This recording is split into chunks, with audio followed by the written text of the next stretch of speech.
Hello everyone, welcome to my channel Greeshma Tyagi passion Shiksha. और मैं हूं ग्रीष्मा। आज हम स्टार्ट करने जा रहे हैं एनसीएफ का टॉपिक, जिससे सीटेट के एग्जाम में 1 या 2 क्वेश्चन ज़रूर आता है, या किसी भी टीचिंग एग्जाम में इससे क्वेश्चन ज़रूर पूछा जाता है। तो चलिए समझते हैं एनसीएफ क्या था और ये किस लिए बनाया गया था। तो समझते हैं। चलिए, एनसीएफ 2005 में आया था और इसकी इंग्लिश में इसको कहते हैं नेशनल करिकुलम फ्रेमवर्क। तो ये किस लिए बनाया गया था? बच्चों को कैसे पढ़ाया जाए, तो बच्चों को किस तरह से पढ़ाया जाए उस बारे में ये हमें बताता है एनसीएफ 2005। और ये एनसीएफ हमारा 4th नंबर का एनसीएफ था। इससे पहले एनसीएफ हमारे 1975 में आया था, 1988 में आया था, 2000 में आया था और ये हमारा 4th आया था 2005 में। तो ये बनाया किसने था? एनसीईआरटी ने। तो ये एनसीएफ बनाया था हमारा NCERT, national council of education and research training, जिसे हिंदी में क्या बोलते हैं? राष्ट्रीय शैक्षिक अनुसंधान और प्रशिक्षण परिषद था। और ये इसका उद्धरण हुआ था रविन्द्रनाथ टैगोर के निबंध सभ्यता और प्रगति से, और प्रोफेसर यशपाल की अध्यक्षता में ये एनसीएफ हमारा बनाया गया था। तो राष्ट्रीय पाठ्यचर्या की रूपरेखा 2005 का अनुवाद संविधान की 8वीं अनुसूची में दिया गया है। तो ये किसमें दिया गया है? संविधान की 8वीं अनुसूची में। से डायरेक्ट क्वेश्चन पूछ लिया जाता है कि एनसीएफ 2005 संविधान की कौन सी अनुसूची में है? तो ये इसका आंसर हो जाएगा 8वीं अनुसूची में है। तो यह किस लिए आया था? कि बच्चों को कैसे पढ़ाया जाए, और यह स्कूली शिक्षा का अब तक का सबसे नवीनतम दस्तावेज है। ठीक है, तो इसके सिद्धांत देख लेते हैं। क्वेश्चन ये भी आ जाता है कि एनसीएफ के कितने सिद्धांत हैं? तो आंसर हो जाएगा हमारे एनसीएफ के 5 सिद्धांत हैं। तो ये सिद्धांत देख लेते हैं क्या क्या है हमारे। फर्स्ट सिद्धांत है हमारा ज्ञान को स्कूल के बाहर जीवन से जोड़ना, कि बच्चे का जो ज्ञान है वो हमारे स्कूल से बाहर के जीवन से जोड़ना। बच्चे को केवल स्कूल की बातों से ही परिगत नहीं करवाना है, बल्कि स्कूल के बाहर के जीवन से भी वो अपनी पढ़ाई को जोड़ सके, इस तरह से उसे पढ़ाना है। पढ़ाई को रटंत्र प्रणाली से मुक्त करना, कि पढ़ाई में रट्टाफिकेशन नहीं होगा और पढ़ाई में समझा के चीज़ें बच्चे के दिमाग में डाली जाएं जो उसे याद रहें। और पाठ्यचर्या पाठ केंद्रित न रहकर बाल केंद्रित होगी। ठीक है, एनसीएफ में कहा गया था कि पाठ्यचर्या कैसे होगी हमारी? बाल केंद्रित। नेक्स्ट है कक्ष को गतिविधियों से जोड़ा जा सकता है और इससे छोटा बनाया जा सकता है, कि मतलब हमें और एक्टिविटीज़ भी करानी है बच्चों को। सिर्फ ये नहीं है कि क्लास में ही बच्चों को पढ़ाए जाना है, उन्हें खेल कूद के या फिर कुछ ऐसी एक्टिविटीज़ और करानी है जिससे उन्हें पढ़ाई में इंटरेस्ट बना रहे। राष्ट्रीय मूल्यों के प्रति आस्था के इच्छुक छात्र या राष्ट्रीय महत्व के दावों को पाठ्यक्रम में शामिल करें, कि जो चीज़ें हमारे राष्ट्र के लिए अच्छी हैं या वो कुछ अपना राष्ट्र के उसमें कुछ योगदान देना चाहते हैं बच्चे, कुछ करिकुलम एक्टिविटीज़ में करिकुलर, तो वो अपना योगदान उसमें दे सकते हैं। तो 5 सिद्धांत क्या थे?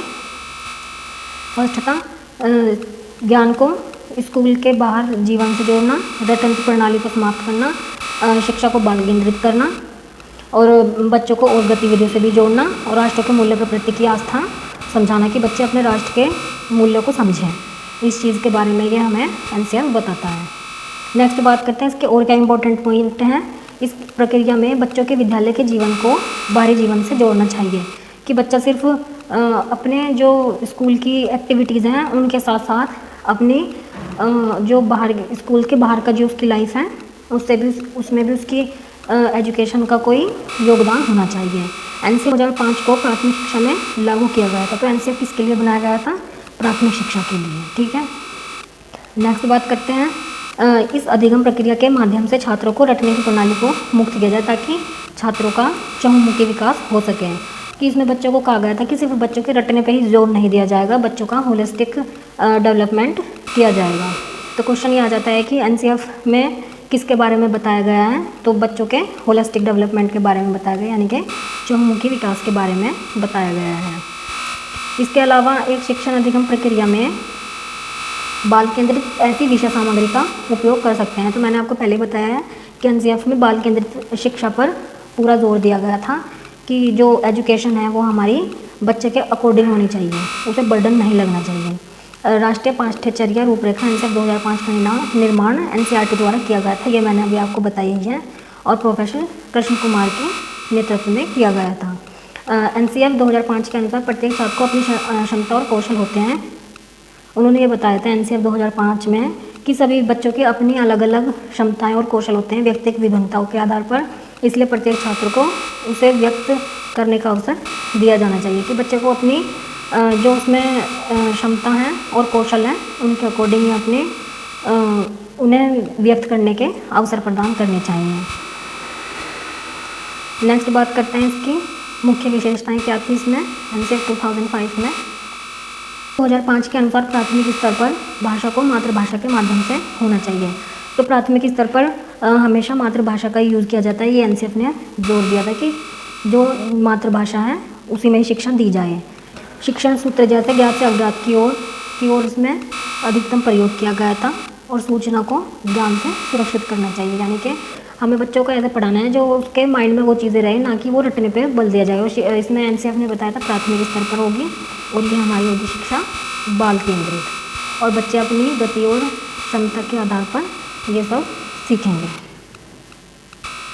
नेक्स्ट बात का संदेश दिया जाएगा, बच्चों को छोटी उम्र में निपुणता की आकांक्षा रखना गलत है कि बच्चों को बचपन में एक परफेक्ट नहीं बना देना है और उन्हें उनकी योग्यताओं के अकॉर्डिंग उन्हें सीखने देना है चीज़ों को।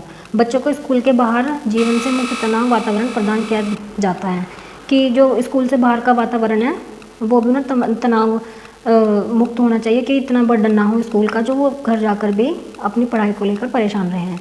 अच्छे छात्र की धारणा में बदलाव, अच्छा छात्र है तो तर्कपूर्ण बहस के द्वारा अपने मूल विचार शिक्षा के समान प्रस्तुतिकरण करता है कि बच्चा मतलब अपने तर्क के आधार पर ही सीखे चीज़ें। ऐसे नहीं है कि किसी ने तो बोल दिया वही सीख ले बस, या रटने पे जोर दिया गया है। बाल केंद्रित शिक्षा पे जोर दिया गया है प्राथमिक शिक्षा में, और मातृभाषा पर जोर दिया गया है NCF में। और ये किसने बनाया था? NCERT ने। खेल आनंद के बाद सामूहिक भावना के लिए, ताकि रिकॉर्ड बनाने के बाद तोड़ने की भावना को बढ़ावा न मिले, कि वो सामूहिक भावना को प्रभावित करे, ना कि कंपटीशन की भावना को। पुस्तकालय में बच्चों की स्वयं की पुस्तक का अवसर दे कि जो बच्चे पुस्तकालय में चीज़ें पढ़ना चाह रहा है वो अपनी पसंद की पुस्तकों से पढ़े। ऐसे नहीं है कि टीचर ने जो किताब बताई बस वो पुस्तकालय में वही चीज़ें पढ़े, अपनी पसंद की बुक वो पढ़ सकता है। सांस्कृतिक कार्यक्रमों में मनोरंजन के स्थान पर सौंदर्य बोध को बढ़ावा दें कि जो सांस्कृतिक कार्यक्रम होते हैं हमारे, उसमें मनोरंजन के स्थान पर हमारे जो कल्चरल एक्टिविटीज़ होती हैं उन पर ध्यान दें। शिक्षकों को अकेडमिक संस्थान में नवाचार आदि पर समय पर पहुंचाएं कि शिक्षकों को टाइम पर आना है स्कूल में। ये चीज़ें भी NCF में बताई गई हैं। अधिगम परिस्थितियों में मातृभाषा का प्रयोग हो। सजग तथा पुरस्कार की भावना को सीमित रखा जाए। समुदाय की मानवीय संसाधन के रूप में अवसर दे। कल्पना का मौखिक लेखन के अधिकारी का अवसर प्रदान करें। और सह शैक्षणिक गतिविधियों में बच्चों के अभिभावक को भी जोड़ा जाए कि अगर जो कोई और एक्टिविटीज़ होती है स्कूल में तो उसमें बच्चों के पेरेंट्स को भी इन्वाइट किया जाए, जिससे कि वो भी देख सके कि उनके बच्चे कितना डेवलप कर रहे हैं। मानसिक स्तर पर योग्यताओं के अनुसार पाठ्यक्रम का निर्धारण हो कि बच्चे की जितनी एज है उस हिसाब से पाठ्यक्रम का निर्धारण हो, इतना नहीं है कि बर्डन हो जाए पढ़ाई का। शांति शिक्षा को बढ़ावा, महिलाओं के प्रति आदर एवं जिम्मेदारी का दृष्टिकोण विकसित करने का कार्यक्रम का आयोजन करना, और बालकों का चहुमुखी विकास किया गया है और समावेशी वातावरण को तैयार करने इसमें बताया गया है। और इसका प्रमुख सूत्र क्या था? प्रमुख सूत्र था NCF का बिना भार के अधिगम या लर्निंग विदाउट बर्डन। ये पेपर में डायरेक्ट क्वेश्चन पूछ लिया जाता है कि NCF का सूत्र क्या था, तो इसमें बिना भार के अधिगम या लर्निंग विदाउट बर्डन। तो लर्निंग विदाउट बर्डन क्या है? NCF का प्रमुख सूत्र है। NCF को टीचर के पर्सपेक्टिव में कैसे समझाया गया है, चलो इस बारे में बात करते हैं। शिक्षक ज्ञान का स्रोत नहीं है, क्योंकि क्या है, सुगम करता है कि शिक्षक अपना सारा ज्ञान बच्चों को नहीं देगा, बल्कि शिक्षक एक सुगमकर्ता का कार्य करेगा, जिसमें कि वो बच्चों को ऐसी फैसिलिटीज़ देगा जिससे कि बच्चे खुद करके सीखें। और बच्चे का स्थान क्या है इसमें? NCF में बच्चे को सीखने की गति प्रकृति अलग अलग होती है। बच्चे अपनी अधिगम गति से सीखें कि हर बच्चे की अपनी एक अलग अलग सीखने की गति होती है। कोई जल्दी बच्चा सीख जाता है चीज़ें, कोई देर से सीखता है, तो सबकी अपनी अपनी गति होती है। तो बच्चे अपनी अधिगम गति से सीखें और उन्हें फोर्स ना किया जाए चीज़ों को सीखने के लिए। NCF में भाषा का स्थान क्या था ये बताया मैंने। मातृभाषा पर जोर दिया गया था NCF में। बच्चों में भाषा समझने अभिव्यक्त करने की क्षमता कैसी होती है? जन्मजात। और उसमें भाषा का स्थान भाषा क्या किस लैंग्वेज में देनी थी? मातृभाषा में। एनसीएफ में हमें क्या बताया कि जो हमें बच्चों को पढ़ाना है वो मातृभाषा में पढ़ाना है और अपनी गति से सीखें, बाल केंद्रित शिक्षा होनी चाहिए। इन सभी चीज़ों के बारे में जोर दिया गया है एनसीएफ में। तो एनसीएफ में गणित का स्थान देख लेते हैं। बच्चों को क्या कहा गया था, बच्चे गणित की मूल संरचना को समझिए। अंक गणित, बीजगणित, रेखा गणित, त्रिकोणमिति के सभी मूल तत्व, समस्या समाधान की अनेक युक्तियाँ अर्थात सामान्य परिमाण, स्थिति विश्लेषण, अनुमान लगाना, पुष्टि करना आदि पद्धति मुहैया कराते हैं। कि इसमें जो गणित का स्थान था, इन सभी के लिए चीज़ें ऐसी प्रोवाइड की जाए बच्चे को जो बच्चे अपनी गति से सीखें। अब देख लेते हैं शिक्षण गणित के उद्देश्य क्या थे एनसीएफ में। गणित की विभिन्न शाखाओं, बीजगणित, संख्या, त्रिकोणमिति, ज्यामिति, असरत गणित, संभाव्यता अंकों के अवधारणाओं को समझना और दिखाना, उन्हें ऐसे समझाना और दिखाकर चीज़ें समझाना, ये इसका एक एम था। अपरिचित और परिचित दोनों स्थितियों में समस्याओं को हल करने के लिए उचित गणितीय कौशल और अवधारणाओं का उपयोग करें। कि बच्चों को पढ़ाने के लिए या गणित की किसी भी समस्या को हल करने के लिए अच्छे गणितीय कौशल का यूज़ करना चाहिए, जो अच्छी टीचिंग स्किल हो, उन चीज़ों को यूज़ करना चाहिए। समस्या समाधान के लिए सामान्य नियमों को सही ढंग से चुनें और लागू करें। तो किसी भी मैथ्स के उद्देश्य को या किसी भी मैथ्स के क्वेश्चन को सोल्व करने के लिए ऐसे नियम का यूज़ करें जो बच्चों के समझ में आ जाए। और मतलब वो जो नियम है, सामान्य नियम है हमारे, सरल से कठिन की ओर और ज्ञात से अज्ञात की ओर, इस टाइप के इजी नियम का यूज़ किया जाए बच्चों को समझाने के लिए। छात्रों को तर्क और कल्पना में अमूर्तों की कल्पना करना और समस्याओं को हल करना। कि छात्रों को मूर्त और अमूर्त के बारे में नॉलेज दी जाए जिससे वो अपनी तर्क शक्ति के आधार पर चीज़ों को समझ सकें। नेक्स्ट बात आती है इसमें विभिन्न प्रकार की गणितीय पद्धति जैसे आरेख, सूत्र, चार्ट, टेबल, मॉडल और ग्राफ, इन सब का यूज़ करके बच्चों को मैथमेटिक्स को पढ़ाना चाहिए जिससे बच्चों को देखकर चीज़ें ज़्यादा अच्छे से समझ में आए। अब बात करते हैं साइंस में एनसीएफ ने क्या अपने उद्देश्य बताए हैं। तो कौशल प्राप्त करने और वैज्ञानिक ज्ञान के सत्यापन और पीढ़ी के लिए अग्रणी प्रक्रियाओं और तरीकों को समझने के लिए विज्ञान के विकास और ऐतिहासिक परिप्रेक्ष्य का निर्माण करना। कि बच्चों में विज्ञान के प्रति वैज्ञानिक दृष्टिकोण पैदा करना और तर्क शक्ति के आधार पर चीज़ें समझाना, इस सभी पर बल दिया गया था। प्रौद्योगिकी, विज्ञान और समाज के इंटरफेस के वैश्विक और स्थानीय मुद्दों से संबंधित सराहना के लिए ये एनसीएफ में चीज़ें दी गई थी। पेशेवर क्षेत्र में प्रवेश करने के लिए सैद्धांतिक ज्ञान और साथ ही व्यवहारिक ज्ञान का कौशल भी प्राप्त होना चाहिए। कि अगर कोई टीचर है तो उसे व्यवहारिक कौशल और सैद्धांतिक ज्ञान, मतलब कि उसे बुक्स की नॉलेज भी होनी चाहिए।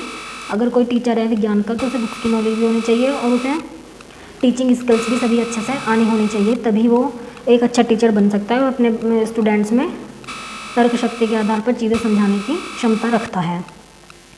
कुछ मूल्यों को आत्मसात करने के लिए ईमानदारी, सहयोग, अखंडता, पर्यावरण संरक्षण, जीवन के लिए चिंता और महत्वपूर्ण सोच को विकसित करना। तो साइंस का एक एम ये भी है कि बच्चों में कुछ क्वालिटीज़ आ जाएं, जिससे वो क्वालिटीज़ किस टाइप की हैं, ईमानदारी, सहयोग की भावना, अखंडता, पर्यावरण का संरक्षण, पर्यावरण का बच्चा संरक्षण करना सीख जाए, ईमानदारी सीख जाए, सहयोग सीख जाए अपने साथ वालों के बच्चे को करना, और जीवन के लिए चिंता या महत्वपूर्ण सोच का, इस टाइप की जो क्रिटिकल थिंकिंग है, इस पर भी एनसीएफ में जोर दिया गया है। तो एनसीएफ में मातृभाषा पर जोर दिया गया है, बाल केंद्रित शिक्षा पर, यानी कि चाइल्ड सेंटर्ड करके, और इसमें जोर दिया गया है बच्चों की होलिस्टिक डेवलपमेंट पे और क्रिटिकल थिंकिंग पे भी जोर दिया गया है। तो एनसीएफ में ये इन्हीं टॉपिक से तुम आप सबके क्वेश्चन सोल्व हो जाएंगे। तो यही मोस्टली इसी टाइप के क्वेश्चन पूछे जाते हैं, इन्हीं टॉपिक से आपके हो जाएंगे कि एनसीएफ कब स्टार्ट हुआ है, किसने दिया था ये, इसके कितने सिद्धांत हैं, ये सब चीज़ें ही एनसीएफ में मोस्टली पूछी जाती हैं। अगर आपको मेरी वीडियो अच्छी लगी हो और इन्फॉर्मेटिव लगी हो तो प्लीज़ मेरी वीडियो को लाइक, शेयर और कमेंट करें और चैनल को ज़रूर सब्सक्राइब करें।